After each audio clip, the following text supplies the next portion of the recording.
건강한 치아를 갖는 것은 누구나의 바람입니다만 특히 40이 지나면서부터 치아가 많이 나빠지기 시작해요. 예, 30여 개의 치아 중에서 한 개만 빠져도 나머지가 재구실을 할 수 없다고 그렇습니다. 하는데요. 요즘엔 또 이 치아의 수명이 점점 떨어져가고 있다고 하죠. 네, 인간의 수명은 점점 늘어만 가는데 치아의 수명은 반대로 점점 떨어지고 있다고 합니다. 그래서 오늘은 올바른 치아관리법을 기공을 통해서 한번 배워보겠습니다. 네, 오늘도 세계 기공연구회 김은식 회장 나오셨습니다. 네, 어서 오십시오. 안녕하세요. 네, 안녕하십니까? 그 치아를 튼튼히 할 수 있다, 그런 기공법 좀 독특한데요. 어떤 방법입니까?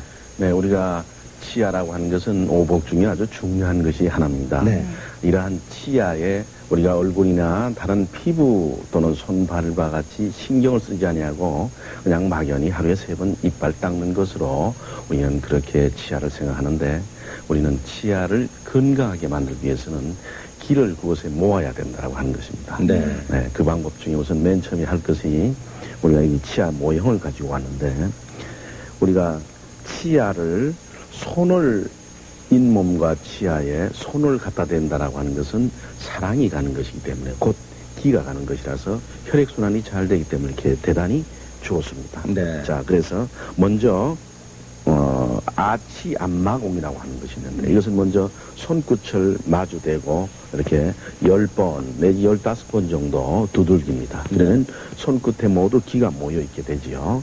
그런 다음에 오른쪽 치아는 왼쪽 손이 이 2번째와 3번째 검지와 중지로 이렇게 36회 이렇게 정성을 다해서 이렇게 밀어주고, 네. 또 왼쪽은 오른쪽 손으로 이렇게 밀어줍니다. 네, 이렇게 함에 있어서 먼저 소금으로 치아와 잇몸을 한번 문질러 봤을 때 피가 난 것은 기가 막힌 것이기 때문에 소금을 해서 하고, 그러지 아니하면 그냥 맨손으로 하는 것이 좋습니다. 네. 소금을 쓰는 이유는 뭡니까? 기가 막힌 것을 뚫어주는 데 있어서 소금은 여러 가지로 참 중요한 역할을 하고 있기 때문에 그렇습니다. 네. 일종의 그 양치질인 셈이 되겠는데요. 그 다음에는 어떻게 하는 겁니까? 그 다음에는 소리가 나도록 크게 이빨을 다시는 것입니다.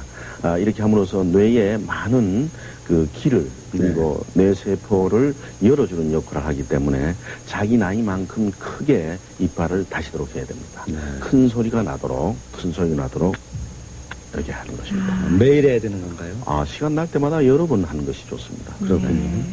보통 언제 뭐 해야 되는 그런 게 있어요? 가장 중요한 것은 기가 평형을 이루는 오전 5시에서 7시, 그리고 오후 5시에서 7시, 이 두 시간대에 하는 것이 더욱 좋습니다.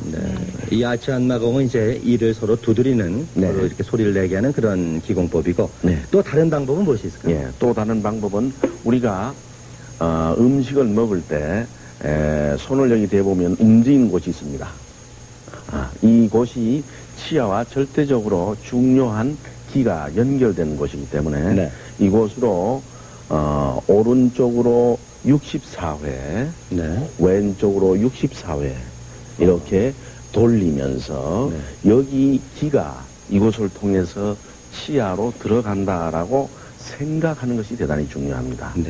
이렇게 함으로써 기의 활동이 치아로 가기 때문에 건강한 치아를 유지할 수 있고, 또 하나 우리가 수삼리라고 하는 곳인데, 팔을 이렇게 접었을 때 가로무늬가 생기는 곳이 있는데, 이것을 움푹 들어가는 곳을 곡지혈이라고 하고, 여기에서 그 사람의 손가락 3손가락 밑에 그것을 눌러보면 둔탁한 통증을 호소하는 곳이 있습니다. 이곳을 3초간 지긋하게 누르고 그 다음에 숨을 내쉬고 이렇게 10번 내지 15번 되풀이하게 되면 그 통증은 신기하게도 사라지게 되면서 치아로 기가 잘 가게 됩니다. 그렇게 됨으로써 건강한 치아를 유지할 수 있게 되는 것이죠. 기가 간다고 하는 것은 그쪽으로 혈액이 많이 가기 때문에 그렇게 되면 건강한 치아를 오래 보존할 수 있다는 것입니다. 아까 그 64회라는 말씀하셨는데 그 횟수는 꼭 지켜야겠어요. 그렇습니다. 64회를 꼭 해야 된다는 것입니다. 모든 이 숫자는 기공에서 아주 중요한 의미를 가집니다. 이 곡지혈이 치아와는 어떤 연관이 있습니까? 우리가 두 번째 손가락, 이것을 우리는 대장경락이라고 그러는데, 두 번째 손가락의 기운은 치아로 가는 중요한 에너지 통로입니다.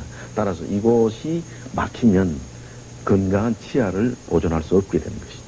네. 아까 이를 부딪히는 방법 또 저만 이항공에 대해서 저희가 알아봤는데요. 네. 또 다른 방법은 없을까요? 예, 있습니다. 이것이 과거부터 내려오는 중요한 건강한 치아를 갖게 하는 비법에 속한 것인데 네. 이것은 의념으로 상상으로 하는 것입니다. 이것은 먼저 인당이라고 하는 두 눈썹 사이 정가운데 인당과 코끝과 그리고 단전을 일직선상으로 연결합니다. 그런 다음에 상상을 하기를 지구의 뜨거운 용암, 이것은 우리가 아주 좋은 뼈에 좋은 기를 갖고는 그러한 것인데 인당으로 모아서 그 뜨거운 기운을 일직선상으로 모두 확대합니다. 네. 그렇게 하는데 이빨은 벌리고 손가락 하나가 들어갈 정도로 벌린다. 그런 상태대로 눈을 지그시 감고 가만히 있게 되면 치아 전체가 그 기운이 와서 시큰시큰한 느낌이 들게 됩니다. 네. 이렇게 돼서 한 5분 내지 10분간씩 있게 되면 참으로 신통하게도 건강한 치아 그리고 흔들거리던 것이 네. 멎어지는 것을 볼 수 있습니다. 이렇게 오래 하면 이것은 치아는 물론이고 우리 모든 그 뼈에 대단히 좋은 효과를 가져옵니다. 특히나 그 갱년기가 지난 여성분들이 호르몬의 그 이상으로 우리 치아라든지 뼈에서 많은 칼슘분을 빼가는데 이러한 공법은 대단히 이 뼈는 물론이고 네. 치아에 대단히 좋은 것을 갖고 오게 된 것입니다. 네. 이 치아를 튼튼하게 하는 기공법을 배웠는데요. 주의할 점은 없습니까? 네, 이것은 최근 그 성수대교가 무너졌을 때 많은 사람이 죽었는데 네. 이 기가 끊어지는 그러한 것을 알기만 해도 아마 그렇게 죽지는 않았을 것이다 이렇게 생각하는데 이 치아를 튼튼하게 하는 것도 마찬가지로 항상 항문을 조이는 것이 중요합니다. 위급한 상황에 처했을 때 비행기나 또는 버스나 기타 어떤 위급한 상황에 처했을 때 반드시 단전에 의념이 가야 되는데 그러기 위해서는 항문을 조이기만 하면 단전에 기가 모이게 됩니다. 네. 따라서 기절하는 경우가 없게 돼서 목숨을 구할 수 있게 됐죠. 따라서 이러한 공법을 함에 있어서도 반드시 항문을 조금 조이고 한다라는 것이 가장 중요합니다. 네. 오늘 말씀 고맙습니다. 네.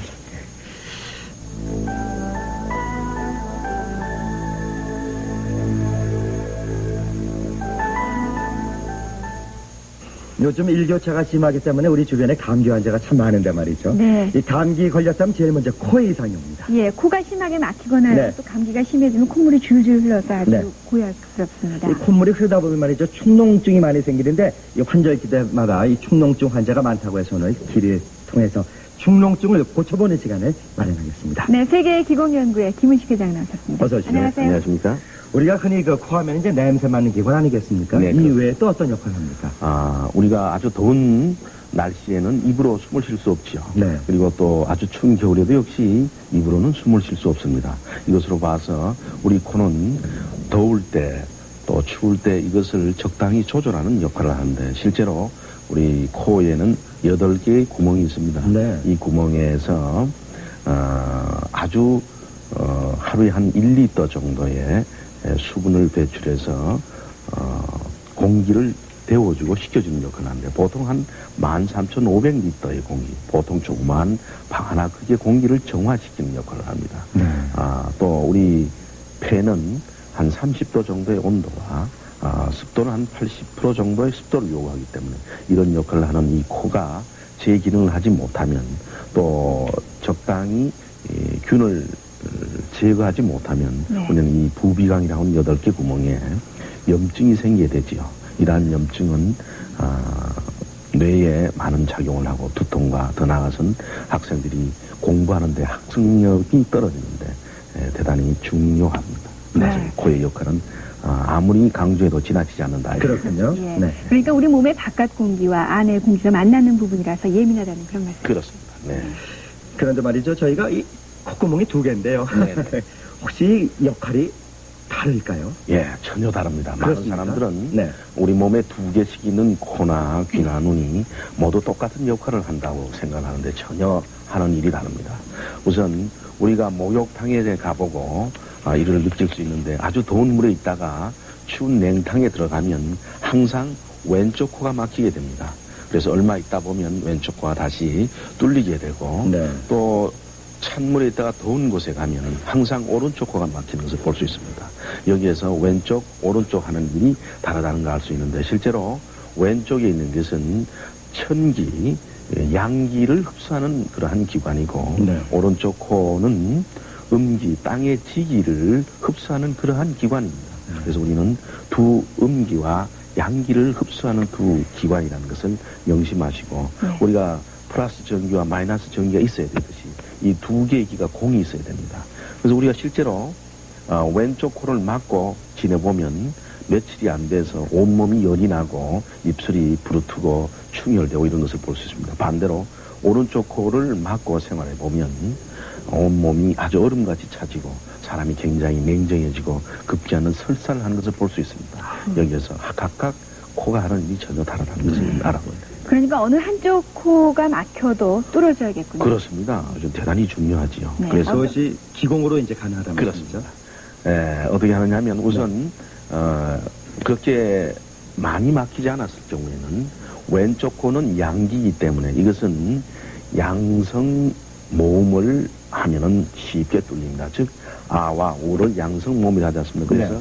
하 또는 호 이렇게 합니다. 우리가 추운 손이 얼었을 때 하는 것이 호 하지 않습니까? 그렇죠. 그와 같은 것을 하면 왼쪽 코가 뚫린 것이 되고 오른쪽은 우리가 아주 뜨거운 호떡 같은 것을 먹을 때는 하지 않습니까? 네. 마찬가지로 그렇게 하게 되면 그쪽이 뚫리게 됩니다. 이렇게 해서 모음이 양성 모음이냐 음성 모음이냐에 따라서 왼쪽과 오른쪽 코가 열리는 것이 각각 달라집니다. 네. 보통 한 20회 정도 하면 쉽게 뚫리게 됩니다. 네. 더 심할 경우에는 어떻게 그렇습니다. 됩니까? 더 심할 경우에는 별도의 방법을 해야 되는데 네. 한번 모델을 같이 네. 실제 해보도록 하겠습니다. 네. 자, 들어와 주시죠. 자, 양쪽 손과 발을 최대한대로 펴고 손바닥은 반드시 땅을 향하고 펴 있어야 됩니다. 네. 그런 다음에 왼쪽 다리를 쭉 힘껏 듭니다. 힘껏 들면서 내쉴 때 합니다. 역시 하한데 제가 소리를 내지만 실제로는 아주 가늘고 길고 깊고 조용하게 합니다. 반대로 오른쪽 발을 최대한 더 들면서 내쉴 때 후라고 발음을 합니다. 네. 또 왼쪽 또 이렇게 되풀이 10번이 안 돼서 왼쪽 오른쪽 코는 완전히 뚫리게 되는 것을 볼 수 있습니다. 네. 참으로 신비하게도 이와 같은 것은 우리가 코를 모두 완전히 이 기를 소통시켜서 뇌를 좋게 하는 방법입니다. 네. 예. 코가 그래서- 막혔을 때요. 예. 바로 이 기공하는 방법을 할 때 주의할 점은 없을까요? 예. 그리고 이렇게 한 다음에 실제로는 우리 양 코에다가 주겸이라든지 천일염을 보통 전문가가 기를 넣는 것이 훨씬 더 좋은데 이것을 양 코에 한 1g 정도 불어 넣으면 빨대 같은 거 불어 놓으면은 굉장히 많은 양의 보통 한 반컵 정도의 좋지 못한 아주 염증이 있는 그런 코를 받아낼 수 있습니다. 이렇게 되면 네. 대단히 머리가 맑아지고 네. 이것을 서너 번 되풀이하면 맑게 되는데 어떠한 축농증으로부터 해방될 수 있는 가장 빠르고 쉬운 방법. 네, 오늘 말씀 고맙습니다.